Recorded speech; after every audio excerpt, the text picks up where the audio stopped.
Assalamualaikum warahmatullahi wabarakatuh. Apa kabar rekan-rekan mahasiswa semuanya? Semoga selalu dalam keadaan baik ya.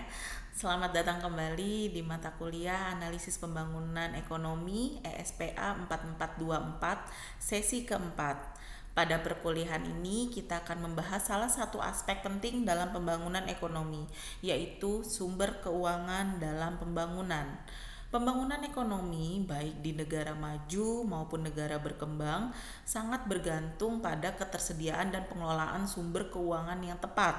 Keuangan tidak hanya menjadi alat untuk membiayai proyek pembangunan, tetapi juga menjadi instrumen penting dalam mencapai stabilitas nasional, ekonomi, dan pertumbuhan jangka panjang. Sumber keuangan pembangunan dapat berasal dari berbagai macam sumber, baik domestik maupun internasional. Kita akan mengeksplorasi bagaimana pemerintah, sektor swasta, serta lembaga internasional berperan dalam menyediakan modal yang dibutuhkan untuk pembangunan ekonomi.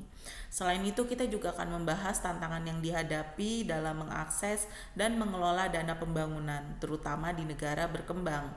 Topik utama yang akan kita bahas selama perkuliahan ini meliputi yang pertama adalah peran sumber keuangan dalam pembangunan ekonomi, yang kedua sumber keuangan domestik, yang ketiga adalah sumber keuangan internasional, yang keempat peran pasar keuangan, yang kelima keuangan publik dan swasta, keenam pendanaan pembangunan berkelanjutan, dan yang terakhir adalah tantangan dan risiko dalam pembiayaan pembangunan. Tujuan dari perkuliahan ini adalah memberikan pemahaman menyeluruh tentang pentingnya sumber-sumber keuangan bagi keberhasilan pembangunan ekonomi. Kita akan menganalisis bagaimana berbagai sumber keuangan tersebut dapat dioptimalkan untuk mendorong pertumbuhan ekonomi yang inklusif, stabil, dan berkelanjutan, sekaligus memahami resiko dan tantangan yang dihadapi dalam proses ini.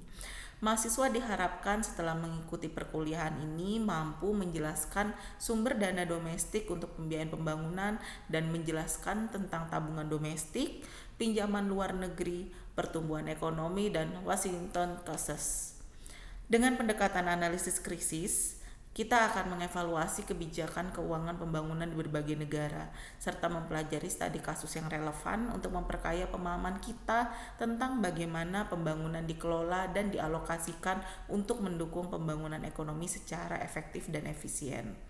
Mari kita mulai perkuliahan ini dengan semangat dan keterbukaan untuk menggali lebih dalam mengenai peran vital keuangan dalam mendukung pembangunan ekonomi global. Selamat belajar dan tetap semangat rekan-rekan mahasiswa. Wassalamualaikum warahmatullahi wabarakatuh.